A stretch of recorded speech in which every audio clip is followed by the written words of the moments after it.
Alright, here we go. The moon. Last card of the series. And I wonder how many of y'all made a guess as to which one it was going to be. So this is pretty appropriate, right?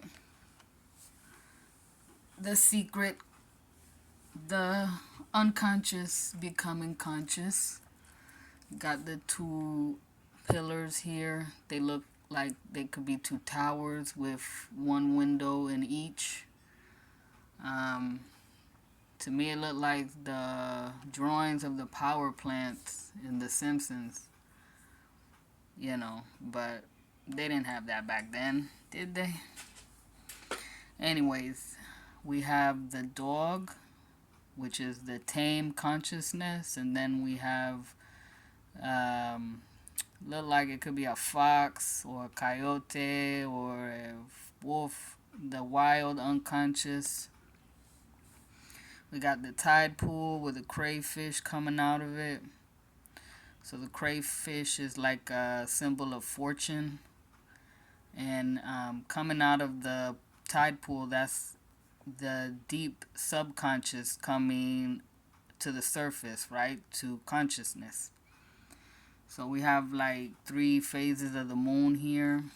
The crescent moon, the half moon, and then the full moon itself. And we all know how very bright that can be. It's almost like a daylight in the night. It's the ultimate nightlight. And so it illuminates things that we wouldn't normally see. So we see this path here, right? This is like in the background of the death card. We seen this scene here. We also saw the path in the temperance card. And so it's being illuminated by the full moon's light. These sparks here, I'm thinking that they spell out some kind of Hebrew letters, but I don't know about them. So these are like 15 sparks, and 1 and 5 is 6. If you count all the rays here, that's 32, and that breaks down to a 5. So 5 and 6 is 11, which is the number of illumination. And so, whatever has been hidden is being revealed to the conscious mind. Right? This also, I could say, is like the veil that is between worlds, the visible and invisible. Some of us, it's like kind of like that Alice in Wonderland, the world beyond the mirror, on the other side of the mirror. So trippy themes go on in here. The wild canine is being illuminated. It's the same color almost as the moon. So our wild side is being revealed. Could say it's like our alter ego, or it could just be 2 sides of the brain, 2 ways of seeing things. All the blue is for what we speak, what we hear, what we see in our mind's eye, the third eye, the intuition. It's also, you see the face of the moon looks a little like kind of troubled.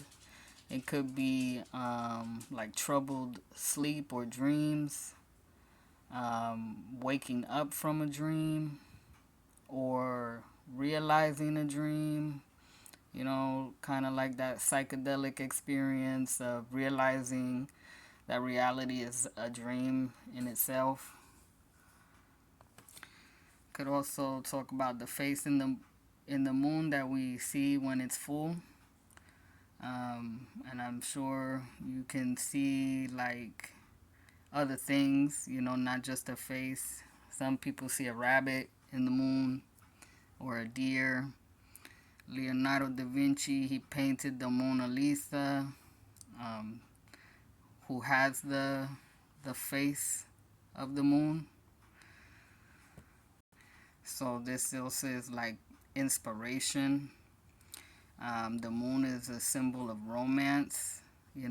the feelings that we get from the full moon, you know, because she has influence over the waters. So the internal waters within us, our feelings, that mystery, the reason that these animals are howling at her, right? The reason that the crayfish is coming up out of the tide pool is because of that feeling, that that pull. It's the push and pull, like the tide, the motion of the ocean.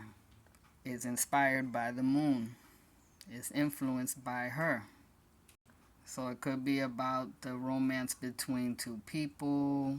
It could be the romance that, just that mysterious feeling that we have about life, that inexplicable feeling that causes inspiration, that can cause our wild nature to come out at night, you know. That's why sometimes, you know, they say, watch out, beware the full moon, because that's when things get a little crazy with nature, with people and events. And also magic. You know, people use the full moon for magical ceremonies. And also for agriculture, you know, like the influence of the ocean influences the rivers, which help with irrigation of the crops. So the balance of nature is in here. So a lot of stuff going on with the moon. We need her just as much as we need the sun and the earth. So it's the balance within us, our deeper nature, that influences our outer lives, our reality.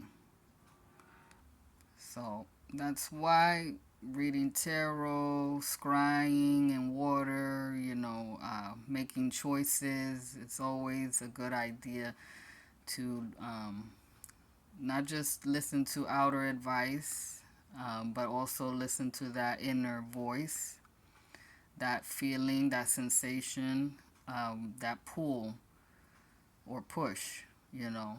What is it telling us? You know, that's probably, you know, if we're not getting a good feeling about something, that's probably a no. If we're getting a really good feeling about it, a very strong feeling, that's a yes. But you can see it another way, right? What do you think? What do you feel?